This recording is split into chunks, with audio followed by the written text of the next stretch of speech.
What's up guys, welcome back to my channel for another episode of On the Shelf, a show where I like to experiment with different display options with my collection in the hopes to give you some ideas for your own displays. So if that sounds interesting to you, stick around because today I've gone and done a thing. I've lit up my Hulkbuster, I've lit up my quarter scale Mark IV with gantry and lit up my quarter scale Iron Man Mark 42 with Fusion Reactors lighting kits. So today we're going to take a look at the difference that makes being able to bring your Iron Man to life with the flick of a switch. But before we get started, do us a favor, would ya? Hit that like button, notification bell, and subscribe to the channel. Now let's get to it.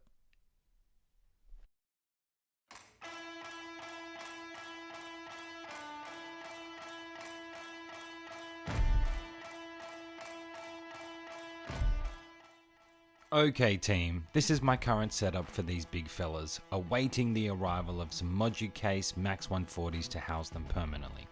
They're here on top of a storage cabinet in my office for now, and my reason for making this video is because I just hooked them up with these light up kits from Fusion Reactors, who's a fellow Aussie who creates these kits for all sorts of figures so we can enjoy them permanently lit up as they should be. So if you're also wanting to enhance your display, be sure to check him out on Instagram. Once I got them lit up, I thought I'd show you how they look, and whilst doing that I had a little fun and brought in some of my 1/6 figures to accompany the display, as I do like blending scales together in my display. Something to note, the 1/6 scale Iron Man Mark IV isn't hooked up unfortunately, but it does allow you to see the difference that lighting can make in bringing an Iron Man figure to life. So let's zoom in and take a closer look. Let's take a look at the Hulkbuster. Already a crown jewel in my collection, definitely elevated more so now that I can have him lit up, hassle free, whenever I want at the flick of a switch. For mine I've switched out the left arm to add the jackhammer arm as well, and switched out the left chest plate to add the battle damage chest piece. Then to accompany him is a Kitbash suited up Tony Stark holding the Mark V suitcase with Veronica hovering in the back to complete the display. The detail and design of this guy is so well done. So many moving pieces. He has weight, depth, and a ton of weathering, already adding so much presence to this piece. So to be able to cap it off with being able to light him up whenever I like, guys, it does make a difference, especially when I'm in my studio. Since hooking him up, I've been finding myself constantly looking over and admiring this achievement by Hot Toys. Lighting him up was pretty easy too, and the light up kit info was there, so you know what goes where. I have noticed I am unable to get the battery plate cover on his head fully flat down though, due to the wire. That could be my user error, so I'm still going to mess around with that and see if I can get it looking a little more tidy. Taking a look at the Kitbash, Tony Stark and Marvel logo to the side, which I actually put there to hide the cords and USB power bank that everything is connected to on the shelf. For this Tony Stark, I have him in a simple pose with one hand in his pocket and one holding the Mark V suitcase, looking like a boss. To put this guy together, I'm using a World Box Body ATO20. The suit came from the Wolverine figure from Wolverine 2, and I'm using the Mark 50 head sculpt with glasses from the Mark 47. I'm really happy with how this guy looks, and I recommend if you have a Hulkbuster to consider displaying him with the Tony Stark as another display option, because I think it actually really looks cool. Okay, so when I decided to make this video about using Fusion Reactors, I was just going to show you the figures lit up and give my thoughts, but as I got going, I had the idea to create a display on this shelf, combining some of my 1/6 figures with these big guys. I was loving Tony and Hulkbuster together so much I thought, what if I bring in the two other suits from Avengers Age of Ultron, the Mark 43 and Mark 45. Starting with the 43, he's in the same pose I've had him in for ages, and that's because that's how I want him displayed. I think he fits nicely where he is here.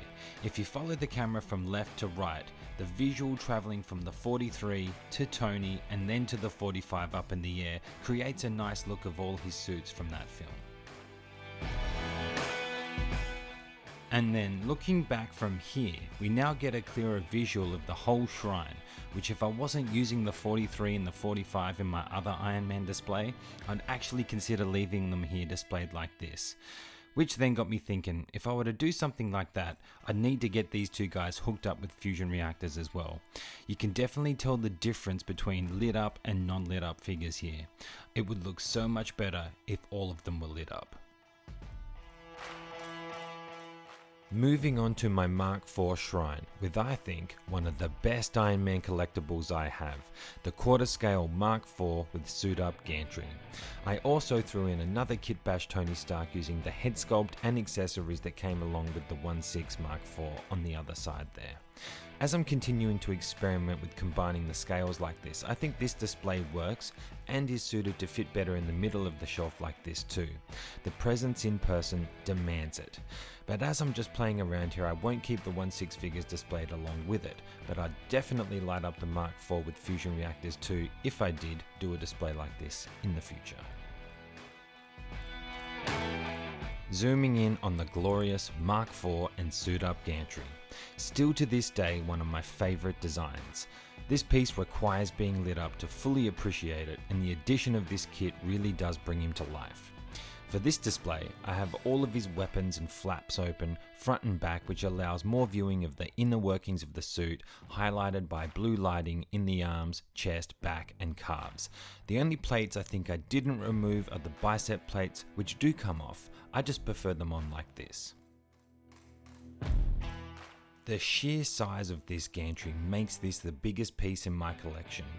With all of the moving pieces on the figure and the gantry being so well done, much like the Hulkbuster, I really think it's best being suited displayed permanently on a rotating table. To be fair, I think that would look amazing. Maybe one day I'll have the space and the means to figure out a way to do that, but for now, it is what it is. Some of the things I love about this scale are the body proportions and level of weathering and detail. When viewing from this angle here, that head sculpt, whilst being one they may have used before, I think, correct me if I'm wrong, it still looks so realistic to me. One critique I do have is, I wish they gave us the head sculpt like they are going to with the Mark VI that's coming up, which by the way does look phenomenal. I think that and a detached helmet for the gantry to hold would have elevated this entire look to the next level just a little bit more. Now, as I don't have the light up helmet on him at the moment for this display, the kit is attached to each arm, each leg and in the back. The base itself is already USB light up ready, which is a nice addition.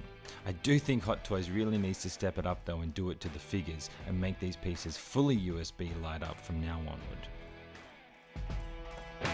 Dropping down to my second Kitbash Tony Stark with 1/6 Mark IV, thrown in to add a little uniqueness to the display at the front here.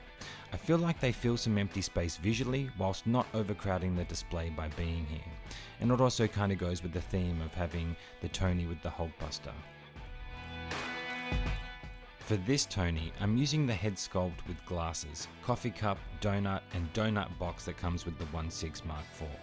For the body, this one is a coup model narrow shoulder body with a black tux to replicate the look from Iron Man 2 when he exits the Mark IV via the gantry at the Stark Expo. I threw in the glasses and donuts because they are too good not to use, and still to this day I think this head sculpt, it's fire and it suits the look from the film. I'm very impressed with it. And now, let's look at the 1/6 Mark IV. I only just acquired this guy recently from my guy KTB Collectibles, who has a local store here in Perth, so shout out to you mate, thank you for helping me acquire this grail. Check him out on Instagram. This design is so money. The chest plate, the abdomen, the leg design, that all look so sleek and muscular whilst also presenting the man in a metal suit very well, and as I mentioned before, this would look so much better lit up with fusion reactors. Okay guys, the final pieces on this side. Starting with the Iron Man light up logo. I got this as a gift from my mate Emmett, so shout out to you brother, thank you. I think it fits in nicely on the shelf with these guys. Then we got the Mark 42 base. Only thing with this base, whilst it looks nice, and I do think it looks nice, it's just too damn small up top, making it difficult to do dynamic poses, and that's quite annoying for me. Now, for this last part, I had to go handheld to try to capture all of the details and beauty of this guy, the prodigal son, the Mark 42. This was my first quarter scale Iron Man I picked up and still one of my favourite pieces in the collection.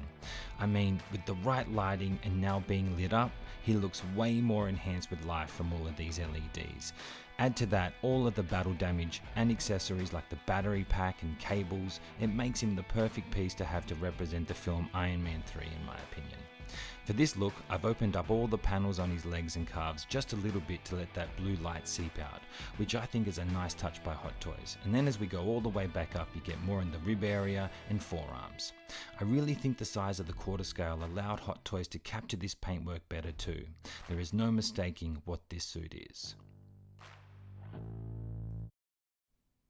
And that's it, guys and girls. I hope you've enjoyed this episode of On the Shelf and maybe got some inspiration for your own displays. Again, a shout out to Fusion Reactors for the hookup on these guys. Full disclosure, he didn't sponsor me to do this. I paid for my order as anybody would. I'm just happy with what I purchased and wanted to make a video. I thank you all for tuning in, and if you haven't already done so, do us a favor and hit that like button, notification bell, and subscribe to the channel. Memberships are also available now, so if you'd like to support the channel, take a look and see if you'd like to join the Iron Legion. Lastly, we got reviews and unboxings, story theme posing showcases, display tips and tricks, plus live streams, including the rundown where we deep dive into film and TV. But for now, guys, until next time, I'm out.